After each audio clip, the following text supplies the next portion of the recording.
የክርስትና ዋና ግብ እግዚአብሔርን ደስ እያሰኙ መኖር ነው። የሆነ ህይወት ይሰለቻል። መስሊ ቬሪ ቦሪንግ። የሆነ የሚበልጥ ነገር የምትይዙት ከሌለ በጣም ይሰለቻል። እና ልንይዘው የሚገባ ከፊት ለፊታችን ያለ ከፍ ያለ ሁልጊዜ እንደ ዓላማ ጠዋት ስንነቃ ማታ ስንተኛ ኤክሳይትመንት የሚሞላ ልንደርስበት የምንፈልገው የህይወታችን ዋና ግብ ምን ሊሆን ይገባል? እግዚአብሔር የሚደሰትበት ህይወት መኖር ዋና ነገር ነው። yes የክርስትና ዋና ግብ እግዚአብሔርን ደስ እያሰኙ መኖር ነው። የሆነ የምትይዙት ግብ ከሌላችሁ በጣም ህይወት ይሰለቻል። must be very boring።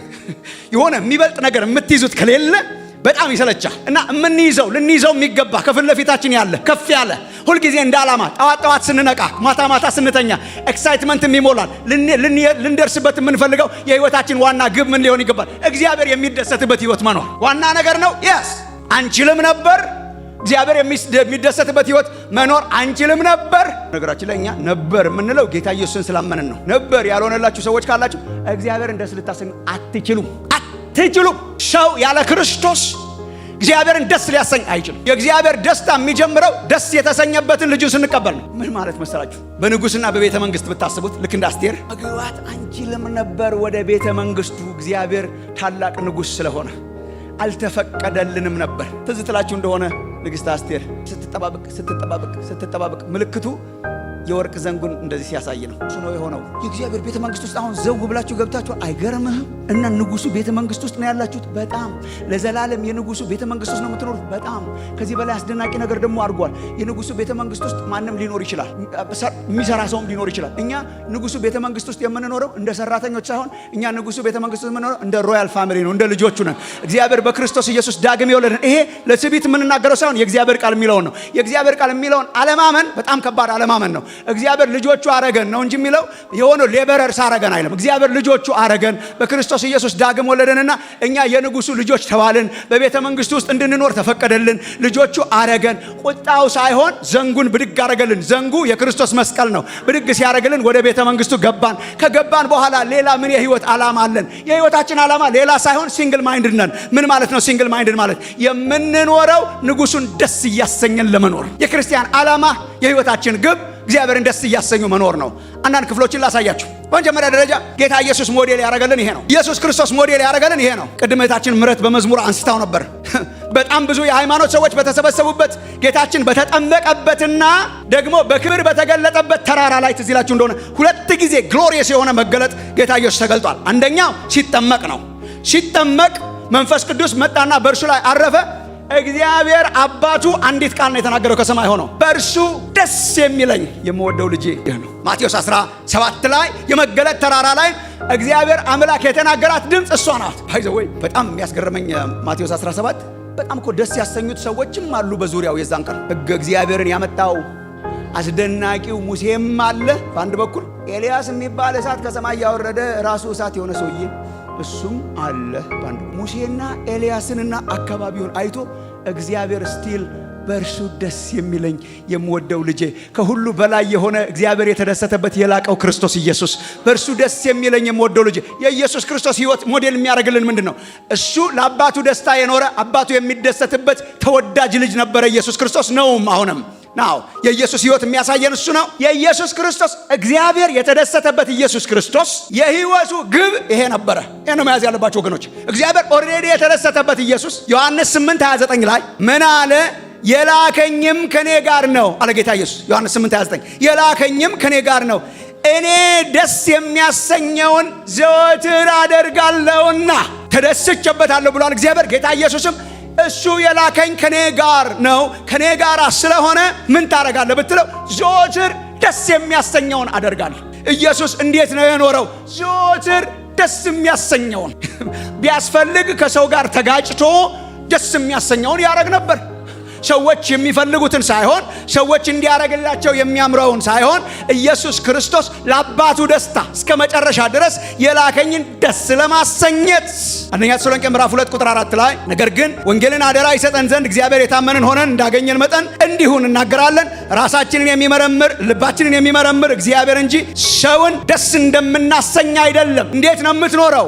ልባችንን የሚመረምረውን እግዚአብሔር ነው እንጂ ሰውን ደስ እንደምናሰኝ አንኖርም። ሁለተኛ ቆሮንቶስ ምዕራፍ 5 ቁጥር 9። ስለዚህ ደግሞ በሕይወት ስለመኖርና ስለመሄድ ያማጠበት ማለት ነው ጳውሎስ። ብሄድ ይሻለኛል ወይስ ብቆይላችሁ ይሻላል ብሎ ያማጠበት ማለት ነው። ድንኳን ውስጥ ነው የምንኖረው፣ እየቃተትን ነው። ብንሄድም ለእኛ ጥቅም ነው፣ ብንኖርም ለእኛ ጥቅም ነው ያለበት ላይ ስለዚህ ደግሞ ብናድር በድንኳን ውስጥ ብናድር ወይም ተለይተን ብንሆን እርሱን ደስ የምናሰኝ ልንሆን እንቀናለን ይላል። ከድንኳኑ ተለይተን ብንሄድም በዚህ በድንኳን ውስጥ ብንኖርም በዚህ በማደሪያችን ብንኖርም ከማደሪያችን ወጥተን ብንሄድም አንድ ነገር ነው የምናደርገው፣ ደስ ልናሰኘው እንቀናለን። የክርስቲያን የህይወት ግብ ምንድን ነው? ኢየሱስ ክርስቶስን እግዚአብሔር አምላክን ደስ እያሰኙ ለመኖር መቅናት። አንደኛ ቆሮንቶስ ምዕራፍ 10 ቁጥር 1 ወንድሞች ሆይ ይህን ታውቁ ዘንድ ወዳለው አባቶቻችን ሁሉ is very key አባቶቻችን ሁሉ ከደመና በታች ነበሩ፣ ሁሉም በባህር መካከል ተሻገሩ፣ ሁሉም ሙሴን ይተባበሩ ዘንድ በደመናና በባህር ተጠመቁ፣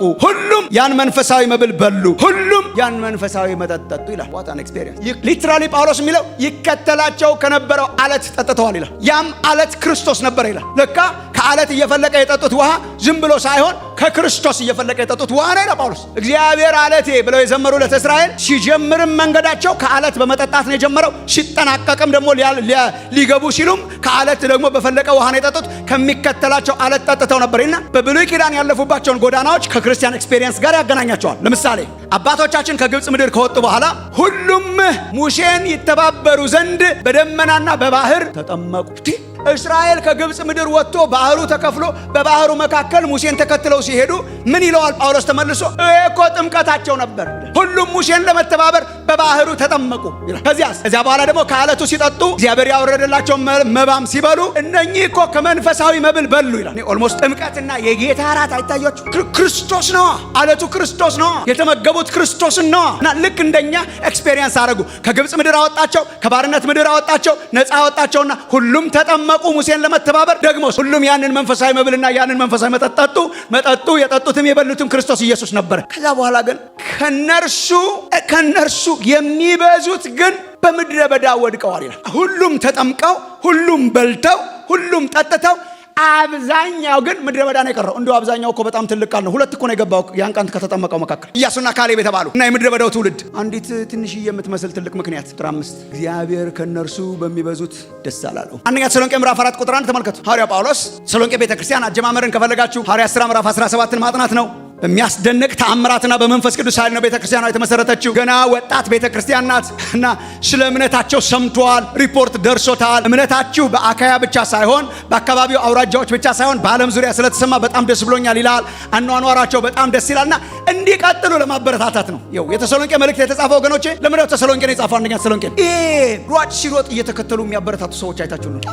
በጣም አሪፍ ቀጥል ማለት ነው። ከየት አገኘ ነው? ቁጥር 1 በቀረውስ ወንድሞች ሆይ ልትመላለሱ፣ መመላለስ ማለት ኑሯችሁ ልትመላለሱ እግዚአብሔርንም ደስ ልታሰኙ እንዴት እንደሚገባችሁ ከኛ ዘንድ እንደተቀበላችሁ እናንተ ደግሞ እንደምትመላለሱ፣ እግዚአብሔርን ደስ ለማሰኘት ብላችሁ እንደምትመላለሱ አሁንም ከፊት ይልቅ ትበዙ ዘንድ አግኝታችሁ። ከፊት ይልቅ ትበዙ ዘንድ ማለት ከፊት ይልቅ ይበዛላችሁ ዘንድ ምን? እግዚአብሔርን ደስ ማሰኘት፣ ደስ እያሰኛችሁ ትኖሩ ዘንድ ይበዛላችሁ ዘንድ ግን በዚህ እንድትቀጥሉ ይልና በጌታ በኢየሱስ እንለምናችኋለን። ይህ በጣም ኢምፖርታንት መሆን አለበት። እንመክራችሁም አለን። ምክር ኢንካሬጅመንት፣ አይዞን ቀጥል ነው። መለመን ግን በጣም መለመን ነው። ያውም በጌታ በኢየሱስ እንለምናችኋለን። ምን እንዲሆን? እግዚአብሔርን ደስ ማሰኘት እንዲበዛላችሁ፣ የልቡ ደስታ ያርጋችሁ እግዚአብሔር። የህይወት ግብ ሌላ የለንም እኛ። የጥሪያችን ግብ ሌላ የለንም እኛ። ደስ ተሰኝቶ በልጁ በክርስቶስ የተቀበለን አምላክ ደስ እያሰኘ ነው መኖር ነው።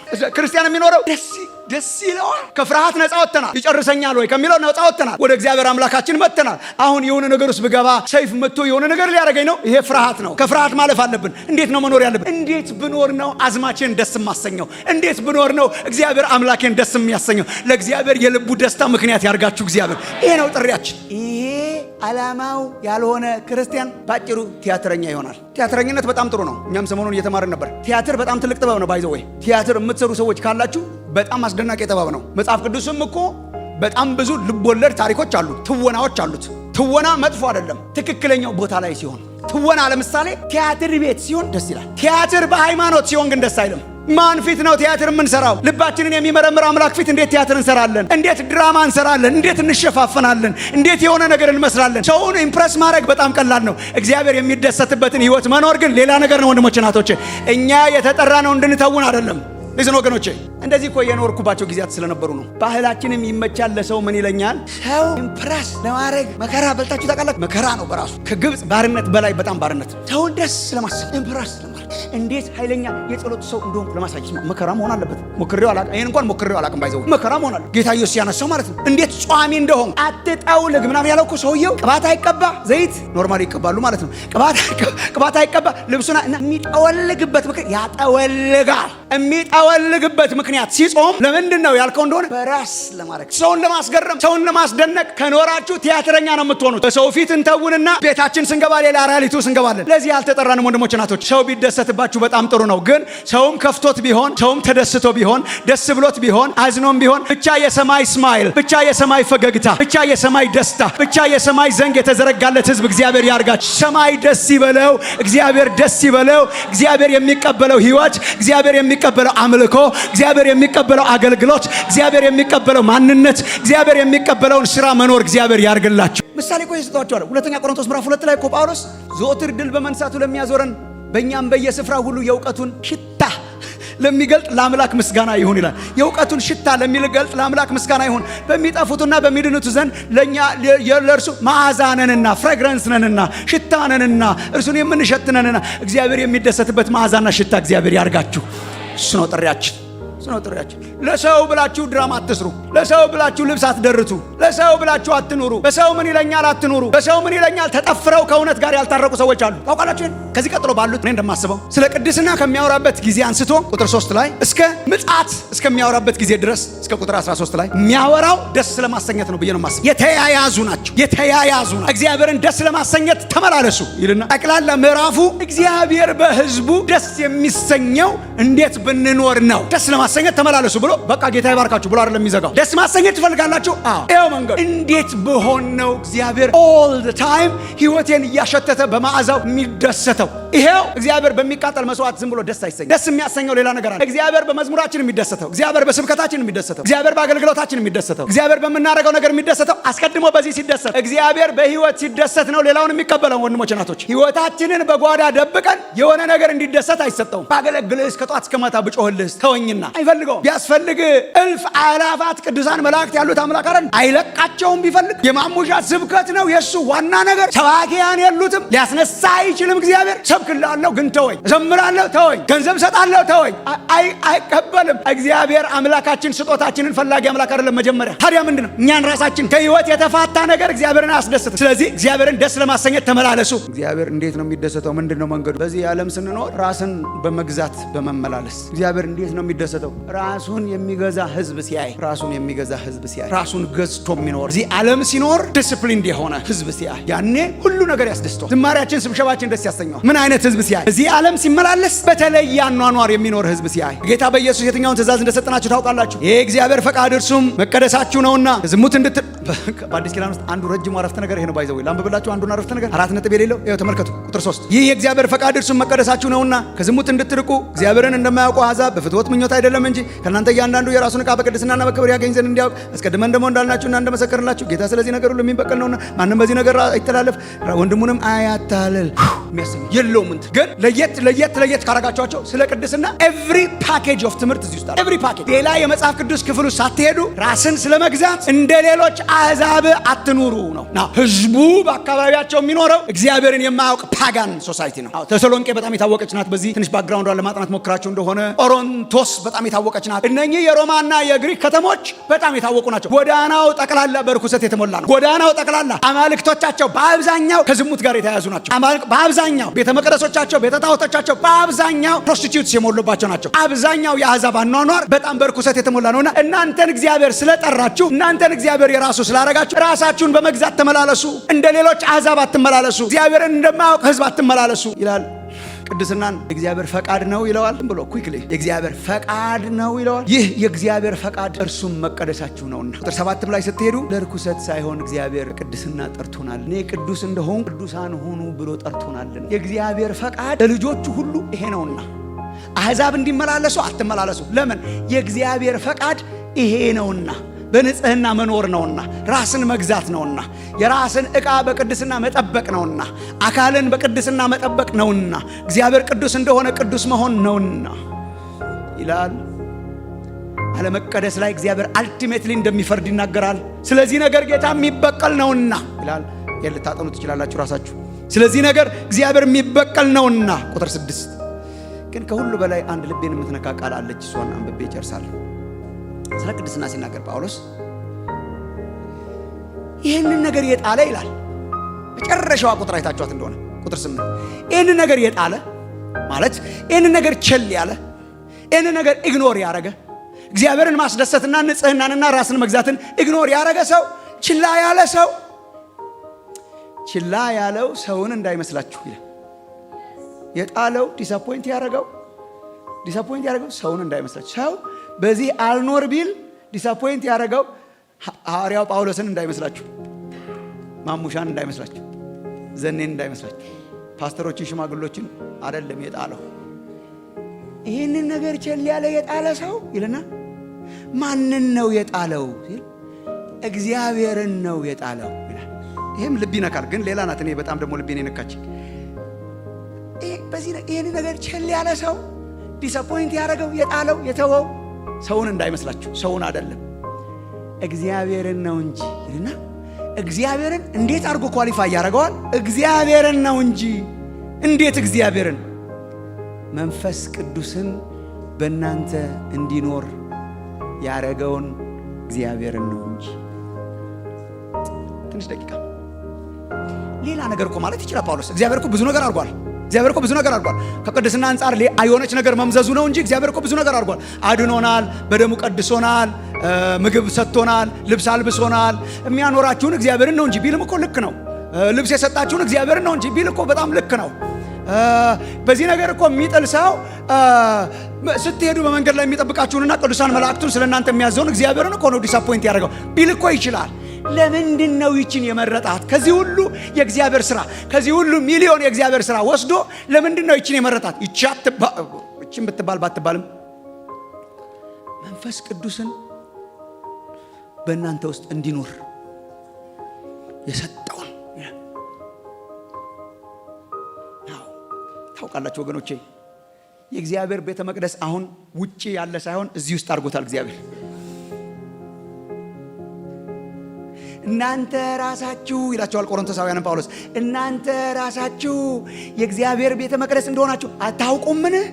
ለምን? የእግዚአብሔር መንፈስ በእናንተ ስለሚኖር፣ መንፈስ ቅዱስ በእናንተ ስለሚኖር። መንፈስ ቅዱስ የት ነው የሚኖረው ሲባል አንዳንድ ሰዎች አያምኑንም። ምንም ማድረግ አንችልም። ያ በቃ ሮሜ ላይ ያለፈው የተማርነው ማለት ነው። በአንተ ነው የሚሉት። አሁን መንፈስ ቅዱስ ማደሪያው የት ነው ሲባል ሀልወት ቸርች ህንፃ ውስጥ አይደለም። ስለዚህ ነው እኮ ቢያምር ደስ ይላል፣ ባያምርም ኢትስ ኦኬ። ላስቲክ ውስጥም እኮ አምልከን እናውቃለን። አግዳሚ ወንበር የካቴድራል ቲዮሪ አይደለም የኛ ቲዮሪ። ካቴድራል እንሰራለን፣ ግን ካቴድራሉ የእግዚአብሔር ማደሪያ ብለን አንሰራውም። እንዴት አሁን የእግዚአብሔር ማደሪያ? ኧረ የሁሉ ሰው ጥርግ ብሎ ቢወጣ እንደዚህ ነው። ቬሪ ሲሪየስ እኮ ወገኖች። ህንፃ እኮ አሳምረን የምንሰራው በጣም ማማር ስላለበት፣ ህንፃ አሳምረን የምንሰራው መዋብ ስላለበት፣ እግዚአብሔርን የምናገለግልበት ቦታ ስለሆነ፣ መሰብሰቢያችን ስለሆነ፣ ደስ ስለሚል ነው እንጂ አሳመርነው ቁጥር ነው እግዚአብሔር ሙልት የሚያደርገው። ኧረ 40 ምናምን ዓመት የተሰራ ትልቅ ቤተ መቅደስ ትቶ ወጥቷል ኢየሱስ። አንብባችሁ ታውቃላችሁ? ኢየሩሳሌም ከተማ ሄደው ከብዙ ጊዜ በኋላ ቢያዩት አይገረምም።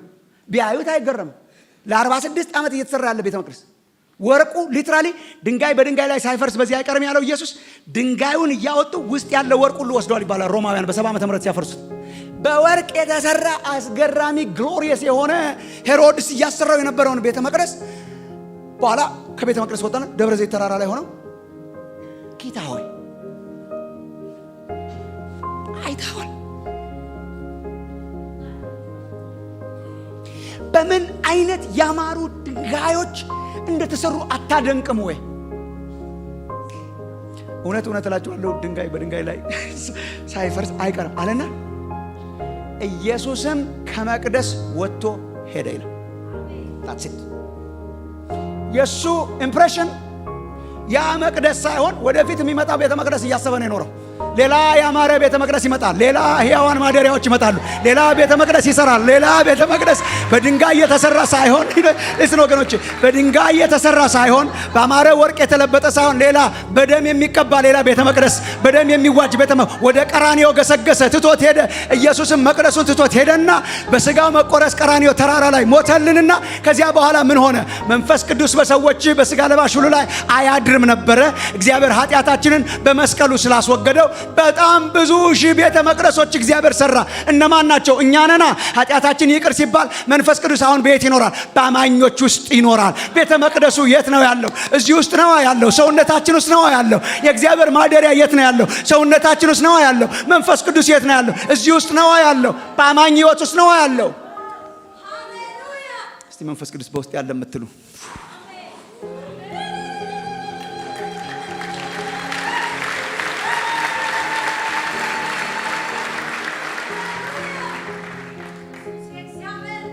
ኮንፊደንስ አጣችሁ እኔስ ያላችሁ ካላችሁ ቆሮንቶስ መጽሐፍን አንብቡ።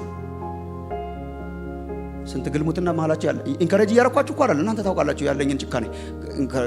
እርስ በርስ ተከፋፍሉ፣ የጳውሎስ የአጵሎስ እያሉ እርስ በርስ እየተጎዳደሱ ምናምን እያደረጉ ፍርድ ቤት ተካሰው በፍርድ ቤት ጆሮ ጎትተው እየወሰዱ እያስፈረዱ ምናምን። ኧረ እባካችሁ እናንተ ሰዎች እያለ እያበደ በማዕት ነገር ማዕት ቀውጢ ነገር እዛው ቤተ እያለ እናንተ እግዚአብሔር ቤተ መቅደስ እንደሆናችሁ አታውቁ። መንፈስ ቅዱስ በእናንተ ውስጥ እንደሚኖር አታውቁ። ቅዱሳን ይላቸዋል። ቅዱሳን የሆነው የሆነ ነገር ለማድረግ ስንሞክር ሳይሆን የእግዚአብሔር መቅደስ የእግዚአብሔር መንፈስ በውስጣችን ስለሚኖር ነው። እግዚአብሔር የተመሰገነ ይሁን። አማኝ ጌታ ኢየሱስን ተቀብሎ ሲያምንና ኃጢአቱ ሲወገድ ወዲያው ምን ይሆናል? የመቅደሱ ማደሪያ። አንተ ውስጥ አንተም ብሎ ምናምን ሲባል አይገርምም? እኔም ብሎ የምንለው ማለት ነው። አይገርምም? አንተ ውስጥ አለ። ማንን አይቶ ነው? እግዚአብሔር ልጁን አይቶ ነው። እግዚአብሔር ደሙን አይቶ ነው። እግዚአብሔር በክርስቶስ ኢየሱስ የተሰራልኝን ስራ አይቶ ነው። ስለዚህ ጌታ ኢየሱስን ስንቀበል ማን ነው ውስጣችን ያለው? ተናገሯ በሉት በደንብ። መንፈስ ምን? በዚህ ሴንስ ነው ጳውሎስ የሚያነሳው። አሁን እኮ ሰው ዲስአፖይንት ብታረጉ እግዚአብሔርን እኮ ነው ዲስአፖይንት የምታረጉ። እንዴት? ቅዱሱ መንፈስ በውስጣችን አርጎ እሱን ደስ ለማሰኘት አለመኖር፣ በንጽህናና በቅድስና ለመኖር አለመትጋት በጣም ዲስአፖይንቲንግ ነው። እግዚአብሔርን ዲስአፖይንት ያደርጋል። እንዴት? ቅዱሱን መንፈስ በውስጣችሁ እንዲኖር እግዚአብሔር። ወንድሞቼና እህቶቼ በሚመጡት ዘመናት እግዚአብሔር ደስ የሚያሰኝባቸው ወራትን የምንኖርበት ዘመን እግዚአብሔር ያርግል። እንዴት ነው እግዚአብሔር የሚደሰተው? ህብረተሰብ እንደሚኖረው አልኖር ብለን ስናስቸግር ነው ደስ የሚለው። ምን አይነት አምላክ ነው እግዚአብሔር? እግዚአብሔርን የማያውቀው ህዝብ የሚኖርበት ነው እያለን ስን ለዚህ እኮ ነው የሚጠራቸው ተሰሎንቄ ክርስቲያኖች። እግዚአብሔርን የማያውቁ ሰዎች እንደሚናገሩት አለመናገር፣ እግዚአብሔርን የማያውቁ ሰዎች እንደሚኖሩት አለመኖር፣ እግዚአብሔርን የማያውቁ ሰዎች እንደሚመለስ አለመመላለስ። የኛን ፋሽን የምትቀርጸው ዓለም ሳትሆን የኛን ፋሽን የቀረጸው የእግዚአብሔር ቃል ነው። የኛን ፋሽን የሚቀርጸው እንደ እግዚአብሔር ነው። ኦልድ ፋሽን መሆን ይሻላል። ዓለምን እምቢ ብሎ ኦልድ ፋሽን ሰው መሆን ይሻላል። እኛ ሌሎች እንደሚመላለሱ አንመላለስም፣ እንደ እግዚአብሔር ፈቃድ እንመላለሳለን። እንደዚህ ሲሆን እግዚአብሔር ምን ይሆናል? እግዚአብሔር ደስ ይሰኛል።